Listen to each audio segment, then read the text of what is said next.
El embarazo adolescente y la violencia sexual contra las mujeres son un cruel flagelo al que están condenadas miles de niñas y adolescentes peruanas. Dos serios problemas a los que debemos hacer frente como sociedad, primero a través de la educación. Enseñarles a los niños, niñas y adolescentes en las escuelas a reconocer y cuidar sus propios cuerpos, a respetar a sus compañeros y compañeras y a cuestionar los estereotipos de género que condenan a las mujeres a una vida con menos oportunidades. Acá estamos hablando del derecho a la educación de los niños y parte del derecho a la educación implica también la educación sexual integral, o sea, la dimensión de la educación en la sexualidad integral, para que los niños y niñas aprendan, además de valores de respeto e igualdad, aprendan también sobre sus derechos, a respetar derechos y a cuidarse a sí mismos. Que a partir de la implementación de una educación sexual integral, lo que hacemos es evitar dos de los más graves problemas que tenemos en el país. Primero, es formar a los docentes, a los estudiantes para evitar violencia sexual.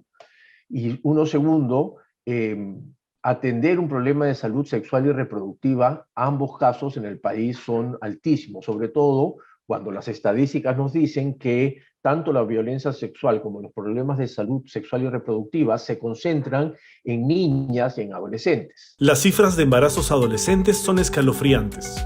Nada menos que el 13% de las mujeres entre los 15 y los 19 años ha quedado embarazada.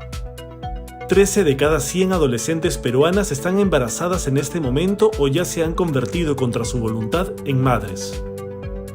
La educación sexual integral busca precisamente que los niños, niñas y adolescentes reciban información de acuerdo a sus edades sobre sexualidad humana, para revertir estas dramáticas cifras que se mantienen constantes desde hace 2 décadas. Yo le he preguntado a todos los directores de los hospitales de Lima Metropolitana que me digan cuántos partos han atendido de menos de 15 años. Entonces estoy haciendo esa ruta y una vez que tenga esa cifra, la estoy cruzando con los certificados de nacidos vivos y lo que nos vamos a encontrar es que hay cientos de niñas en Lima, menores de 15 años, que han dado a luz en los hospitales. Pueden haber dado a luz fuera de los hospitales y que muchas de ellas son víctimas de violaciones sexuales de sus propios padres, hermanos, vecinos, etc. La educación sexual integral también apunta a formar niños y niñas capaces de identificar si están siendo víctimas de un abuso. Se les enseña también a los niños y las niñas desde muy pequeños a conocer su cuerpo, las partes íntimas de su cuerpo, ¿no? Se les enseña a rechazar tocamientos que tienen que ver, por ejemplo, con las partes íntimas de su cuerpo, a poder detectar, como te decía, que están ante un acto de violencia a ellos mismos o sus compañeros o sus hermanos. Se les enseña también a través de la educación sexual integral cuáles son los mecanismos de denuncia que tienen. Yo quiero aquí colocar casos muy concretos, niños, muchas veces niñas que han sido abusados por muchísimos años en sus hogares, por el tío, por el padre, y han acallado, callan, más bien sintiéndose cómplice de esa situación. Entonces, si más bien lo sacamos de ese encuadre, entendiendo desde una lógica de derechos, eso más bien permite visibilizar y denunciar e incluso ir contra una lógica también de impunidad. Sin embargo, existen sectores conservadores que se oponen a que el Estado imparta educación sexual en las escuelas, pues consideran que solo los padres tienen derecho a tocar estos temas con sus hijos. Sin embargo, muchos padres no lo hacen porque carecen de las herramientas para ese fin. No es que estamos cediendo la responsabilidad, nuestra responsabilidad. Lo que estamos haciendo es que más bien el Estado asuma parte de un derecho que nos corresponde también a nosotros como padres y que complementa seguramente con la educación, ¿no es cierto?, que también podemos dar desde los hogares. Entonces, no puede verse como algo que está en competencia o que es algo que se contrapone sobre otro. No, tenemos que entenderlo desde una perspectiva que el Estado más bien es garante de algo. Lo cierto es que en la elaboración de esta política pública sí participaron representantes de los padres de familia. Todos estos procesos, todos los documentos, desde lineamientos hasta resoluciones ministeriales, siempre pasen por procesos de consulta. Y creo que eso ha sido muy sano para este tema y para varios otros temas en el sector. Entonces, hubo participación de padres de familia, hubo participación de docentes, de directivos, de adolescentes, sin duda, y además que tener el marco jurídico que respalda nacional e internacional el asunto. Uno de los peligros de no enseñarles sobre sexualidad a los menores es que estos terminen cayendo en la desinformación, con todos los riesgos que eso implica. Si a los niños no les hablamos con la verdad, si a los niños comenzamos a contarles las cosas a medias, ¿no?, como oscuras, como maliciosas, cuando las llenamos de morbo, los niños no van a confiar en nosotros, no van a confiar en sus profesores, van a buscar la información en otros lados.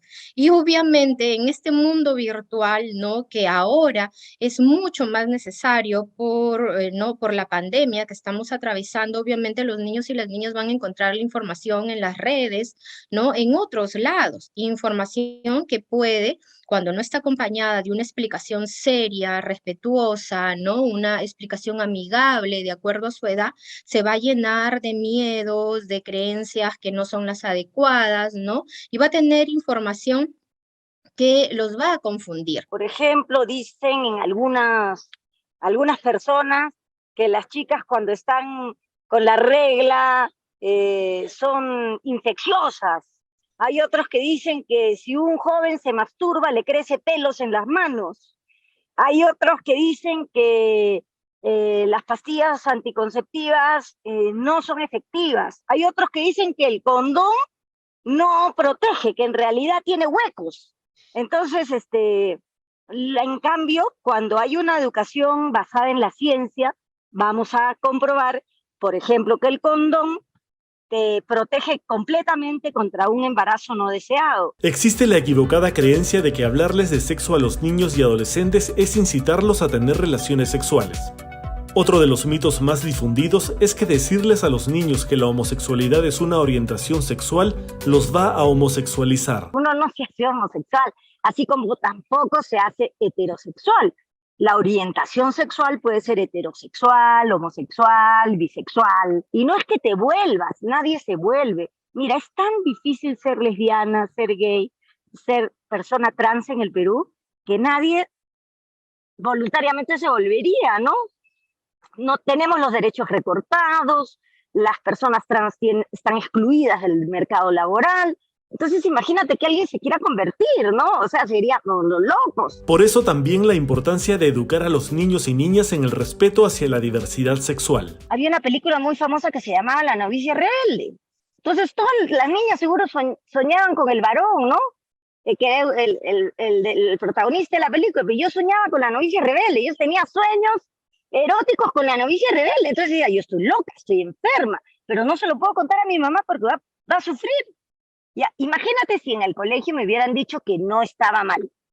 Hubiera sido una niña más feliz, porque fue una niña feliz, pero tenía muchos tormentos y sentía una inmensa soledad porque no tenía esa información. Pese a que los lineamientos para la implementación de la educación sexual integral están vigentes desde el año 2008, la Defensoría del Pueblo ha detectado que hasta el año 2020 en la mayoría de las escuelas prácticamente no se ha implementado. Los lineamientos no son conocidos por todos los docentes en las escuelas, ¿no?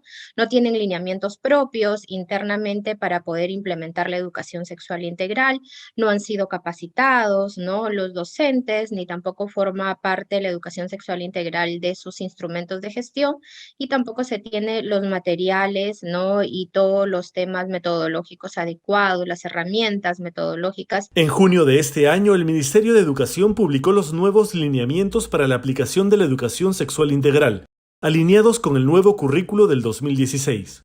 Recordemos que el Tribunal Constitucional rechazó una demanda que pretendía que se elimine el enfoque de género del currículo nacional. La educación sexual integral es un derecho. Y esto está, de hecho, amparado en tratados, en convenios internacionales, la Convención de los Derechos del Niño, la propia Organización Mundial de la Salud. No es un invento, no es un invento de las feministas, no es un invento de ONGs, esto es un derecho. Y cuando ingresamos en esa dimensión, creo que podemos entender lo que esto significa. Dada la importancia de la educación sexual integral tanto para prevenir embarazos no deseados como para combatir el bullying y la violencia sexual, La Defensoría del Pueblo ha publicado una serie de recomendaciones para el Ministerio de Educación. Capacitar a los docentes, a todas las autoridades educativas, porque puede ser que un docente sí quiera, ¿no?, implementar la educación sexual integral y el director o la directora no quiera. Involucrar a los propios niños y niñas, a los y las adolescentes también en este tema, sobre qué acciones consideran ellos para prevenir el embarazo. Hay acciones muy positivas, hay colegios aquí en Lima, en Ventanilla, en San Juan de Miraflores, donde los propios chicos y chicas han estado involucrados en la materia, han dicho cómo es que se debe hacer ese tema, han señalado fuertemente que quieren que les hablen con la verdad. Ya es momento de que el Ministerio de Educación tome al toro por las astas e impulse decididamente la implementación de la educación sexual integral en todas las escuelas del Perú, para que millones de niños, niñas y adolescentes reciban información veraz y tengan las herramientas necesarias para no ser víctimas de abusos y no llevar embarazos no deseados cuando aún están empezando a vivir.